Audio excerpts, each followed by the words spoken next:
Do you think someone with only a high school diploma like you could find another job?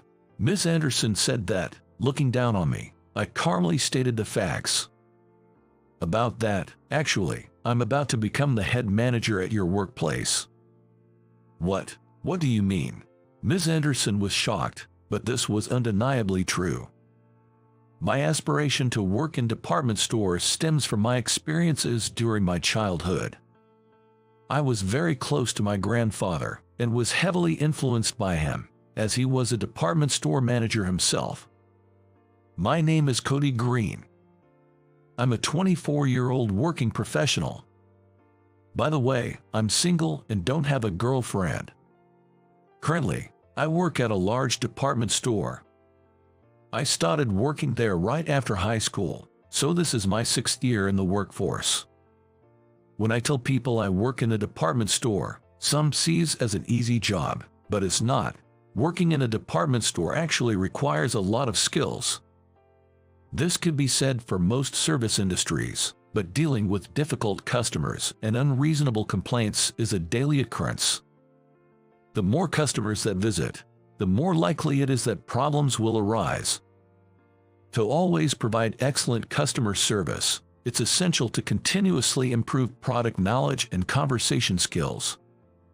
It's our duty to keep learning so that our customers can have a pleasant shopping experience. It's not just about selling products and being done with it. Above all, department store employees must always present themselves well, behave gracefully, and be the kind of people suitable for the store. Being a department store worker, which might seem glamorous at a glance, is actually quite challenging. There were times when I felt like giving up, but during those times, I would always think of my late grandfather. My grandfather passed away when I entered elementary school, but until then, he had always managed a department store inherited from his father in our local town. The department store my grandfather owned was not very large, perhaps because it was a family business.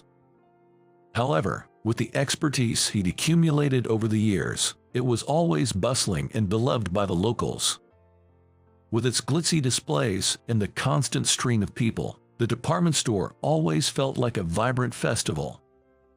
Watching the delighted customers shopping would always make my young heart leap with joy.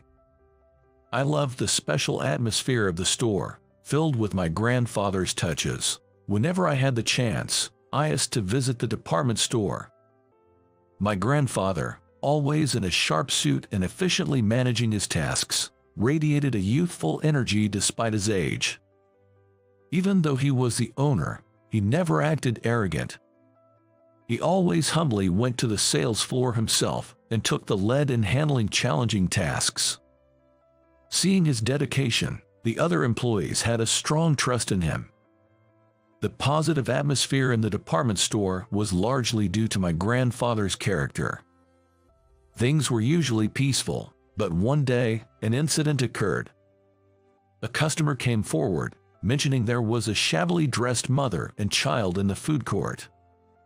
Immediately, my grandfather and I headed to the food court on the first floor. There, a mother and child dressed in ragged clothes sat at a table, with complimentary drink in front of them.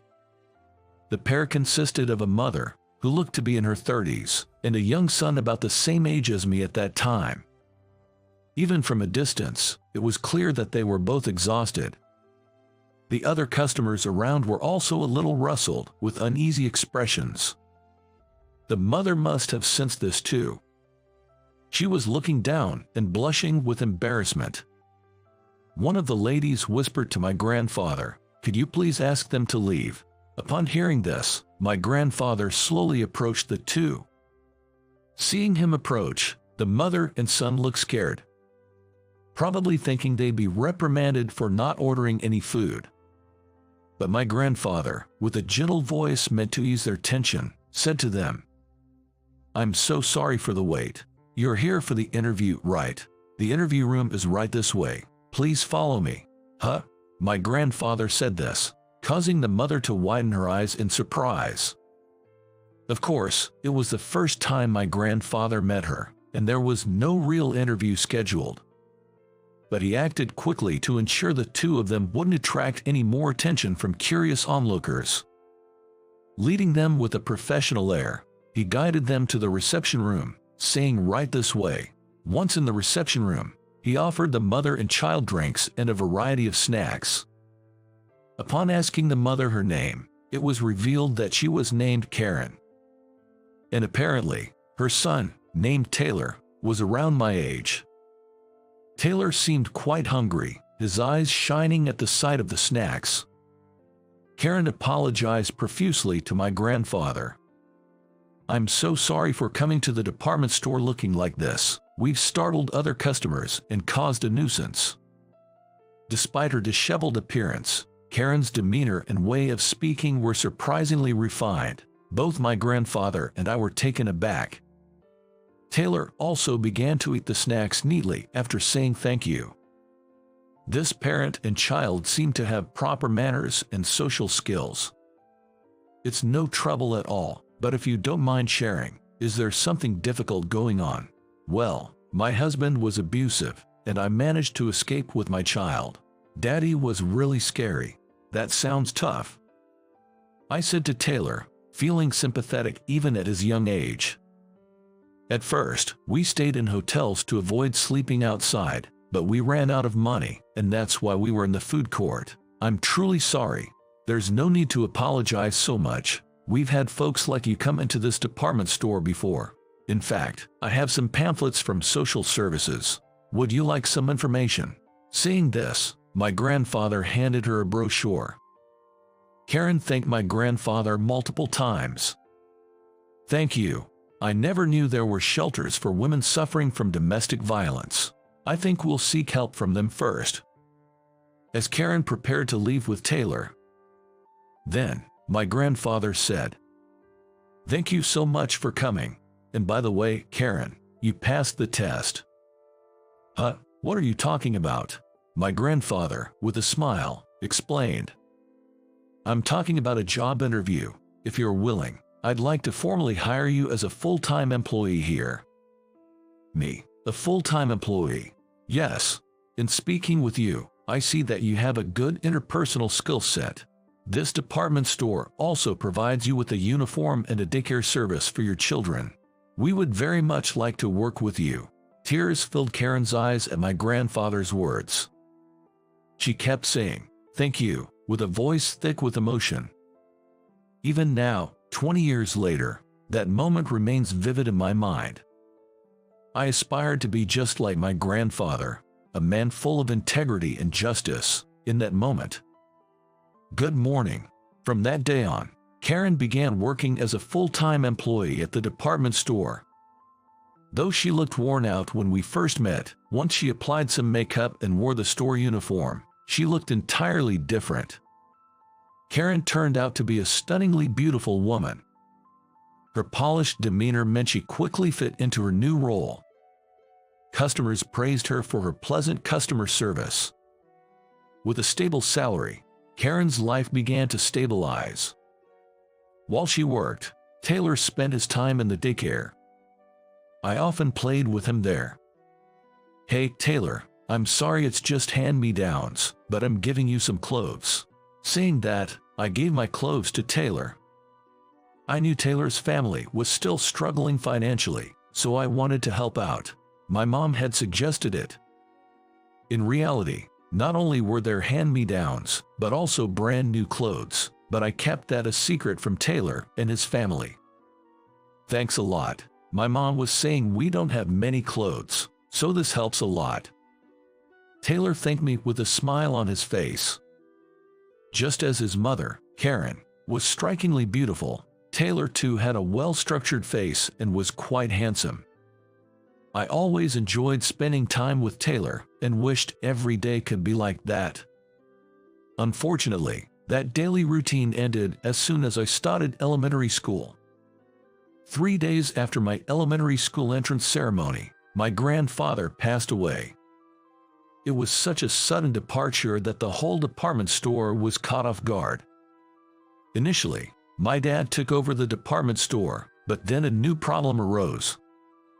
A nationwide chain shopping mall had opened nearby, and the customers started flocking there. The timing was bad because our store was in the middle of a management transition, which probably contributed to the problem. In the end, our struggling department store was merged into the large mall. It's all because I wasn't good enough. I've really let everyone down. My father was deeply saddened by the whole situation. But sometimes it's just bad luck. My mom and the other employees didn't solely blame my father for everything.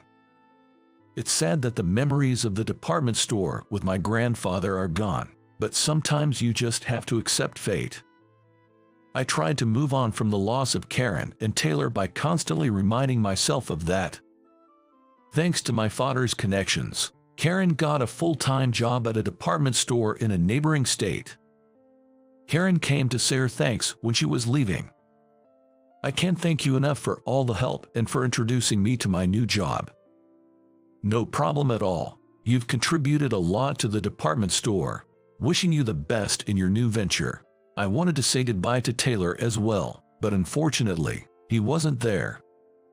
Taylor, being only 7 years old at that time, seemed unable to accept the situation. The loss of the department store, filled with memories of fun times at the daycare, seemed to have taken a toll on him. I wondered how Taylor is doing now. Even in high school, I often thought of him. Currently, both my parents work at different department stores. Unlike the time when my grandfather had a thriving business, our financial situation isn't as comfortable as before. But we're a close-knit family, and we're content with our lives. I'm sure my grandfather in heaven would want nothing more than to see us happy. Now in my junior year of high school, I've been appointed as the vice president of the student council, so I'm more motivated than ever to attend school. My friend Mike said, "Hey, Cody, you're working with Miss Anderson in the student council, right? Can you introduce me to her?" Hearing the surname Anderson, I got nervous. There's no way I can introduce you to President Anderson. She might look cute, but she's really strong-willed. In our student council, Ms. Anderson, a female student, was the president. Apparently, her father runs a law firm, so she's kind of an heiress. Our school allows casual clothing, so Ms. Anderson always dresses stylishly. Because of her beauty, she seems to pull off any outfit. Just admit it, Cody, you're just trying to get close to Ms. Anderson, aren't you? No way. Even if I tried, Ms. Anderson doesn't seem to like me at all. Indeed. Ms. Anderson has always been tough on me. One day when we were alone in the council room, I tried to strike up a conversation. I rarely talk to girls, so I'm not sure what to say. "Oh, I've got it. You have a great sense of fashion, don't you? Huh? You're always so stylish, and the other girls think you're fantastic. Are you saying I try too hard?" "No, I didn't mean it like that." With anger evident on her beautiful face, Ms. Anderson shot me a sharp glare. "Whatever I choose to wear, it's none of your business." With that, Ms. Anderson swiftly turned away and went back to her work. It's tough when you try to give a compliment and it gets misconstrued like that. I didn't know how to respond. I just felt out of place and continued working in silence. With that, Ms. Anderson swiftly turned away and went back to her work. It's tough when you try to give a compliment and it gets misconstrued like that. I didn't know how to respond. There were times she just stared at me silently, and when I asked, "Is something wrong?" she quickly responded with, "Nothing at all," and averted her gaze. When she saw me talking to other girls, she promptly chimed in, "Stop chatting and focus on your work." When I shared the story about Miss Anderson with Mike, he said, "Well, Miss Anderson was chosen as the student council president, and she's pretty popular among both boys and girls. I don't think she's a bad person." That's true. Many students indeed described Miss Anderson as a very kind girl. She was excellent in her role in the student council and always got high grades. She was the most popular at school, partly because of her beauty. I wished I could have gotten closer to Ms. Anderson, But unfortunately, in the year we spent together on the student council, the distance between us never seemed to close. When discussing our future plans in high school, I told my teacher I planned to work at a department store. Given my grades, the teacher suggested college, but due to financial constraints, I stuck to my decision. Because my high school was a preparatory school, I was the only student among my classmates who had graduated from high school and entered the workforce. I had this vague feeling that I probably wouldn't see my high school buddies again after this. Yep. Including Ms. Anderson. Let's take a graduation photo together. On graduation day, a lot of girls gathered around Ms. Anderson, and they all took a commemorative photo together. It was the first time I saw Ms. Anderson, who usually appeared reserved, laughing so openly and cheerfully. For some reason, my heart raced. While I often said I wasn't comfortable around Ms. Anderson, I might have had a soft spot for her. I'm not saying I wanted to date her, but I do wish we could have had better conversations. With that thought, I left the school building. 6 years after graduation, just when the sweet and bitter memories of youth were fading, I received an invitation for a reunion. The invite was for our entire grade to have a reunion at a fancy hotel.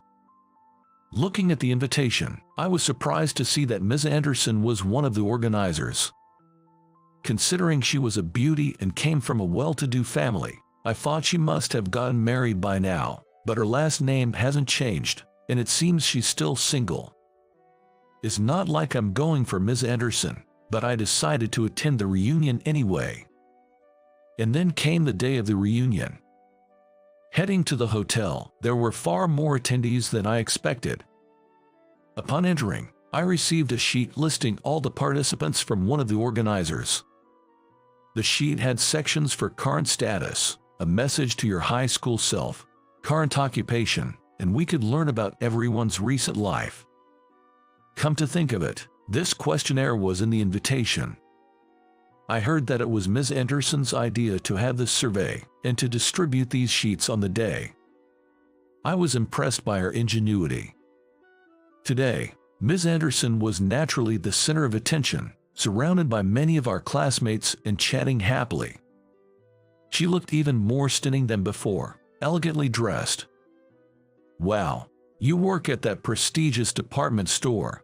"Oh, it's not a big deal," she replied with a smile when asked about her current job, but in reality, getting a permanent position at that renowned department store is quite selective. Given its long-standing reputation, one needs to have decent academic achievements and communication skills, and looks and demeanor suitable for the store's ambience are also important. Considering Miss Anderson graduated from an elite college and her appearance and manners exude elegance, she probably was deemed fit for the store and was offered the position. While I was enjoying conversations with old classmates, I occasionally stole glances at Miss Anderson without her noticing. Though we were both in the student council, I hesitated to approach her. I figured she probably didn't want to mingle with someone like me. But to my surprise, Miss Anderson approached me. I was taken aback, but she said with a straight face, "Cody, long time no see. You left the current occupation section on the questionnaire blank. Are you currently unemployed?" I hadn't expected that topic and replied a bit sheepishly, "Well, sorry, I'm changing jobs soon, so I left it blank intentionally." "Do you think you, with just a high school diploma, can find another job?" Miss Anderson remarked with a hint of condescension. I calmly responded with the facts. "Actually, I'm about to become a manager at your department store." What do you mean?" she asked in shock. That was the undeniable truth. I was about to leave my current job to become a manager at the same prestigious store where Ms. Anderson works. Thanks to decent performance at my current job, and also leveraging connections from my late grandfather, the store owner offered me a position. "So, you mean, you'll be my boss?" she asked incredulously. "Yeah, that's the gist of it." "You're kidding." I was on guard, thinking that she might say something, but with a stunned look, she was quite subdued for the rest of the reunion. I was puzzled by her attitude, but later, I was officially appointed as a manager at the well-established department store and started working. Being a manager was tough at times, but it was more fulfilling, and I was blessed with competent and reliable subordinates. I enjoyed working in a privileged environment, but Ms. Anderson always seemed distant and intimidating towards me. Cody, I don't understand this part. In contrast to Ms. Anderson, a new female employee named Lily was actively speaking to me. She also had a different charm from Ms. Anderson, and she was a very cute and glamorous woman. In addition, she had a friendly personality, and many male employees admired Lily. I thought she was a friendly and wonderful woman, but for some reason, I didn't feel any romantic feelings for her. Oh, you can do it like this. Still, I was glad to have such active communication. I believed that proper collaboration would make the atmosphere in the company even better. But for some reason, whenever I was talking to Lily, Ms. Anderson jumped in right away. Hey, Lily, if you don't understand something, ask me or others. Yikes, Ms. Anderson. What's with the yikes? Manager has more important work to do. Come to think of it, this kind of thing happened in high school too. When I talked to another girl while working for the student council, Ms. Anderson would say work. I wonder if I look like I'm slacking off in her eyes. I gently quieted her. Ms. Anderson, well, I think I need to understand what pots the new employees find difficult to understand as a manager, so if I'm really busy, I'll ask another employee, so you don't have to worry about me that much. I intended to convey it in a gentle tone, but she didn't seem to like it. You're being all sweet to female employees. That's sexual harassment. She left after saying that. What's with her attitude? I feel the same way as Lily did. I wondered why Ms. Anderson, who is usually such a competent woman, becomes emotional about me. I wondered if, just like in high school, I will continue to spend all my time like this without ever being able to understand her. I was worried about Ms. Anderson, but one day there was a drinking party at my company.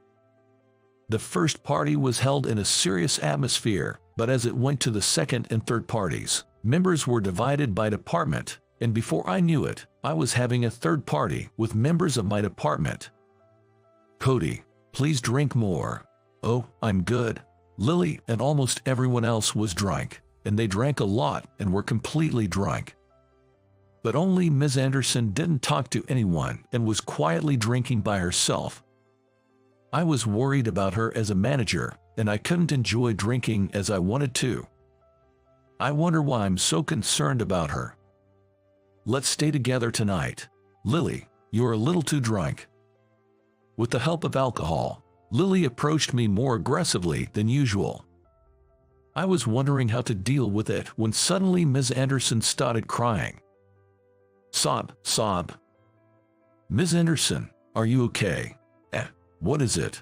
The other members, including Lily, didn't seem to notice that Ms. Anderson was crying because they were drunk. I wanted to discreetly get her out of there without anyone noticing. I told her, Ms. Anderson, you don't seem to be feeling well. I'll drive you to the station, and I left the party right then.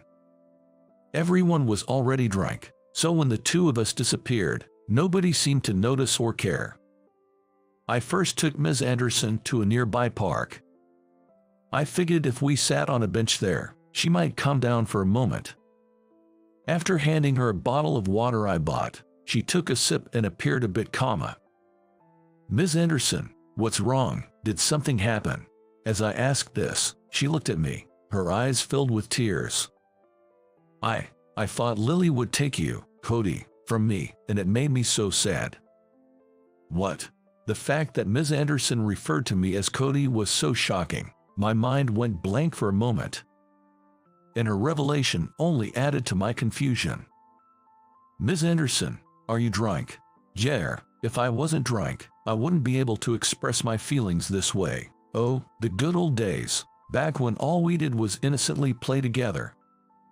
I had no idea what she was talking about. You mean back in high school?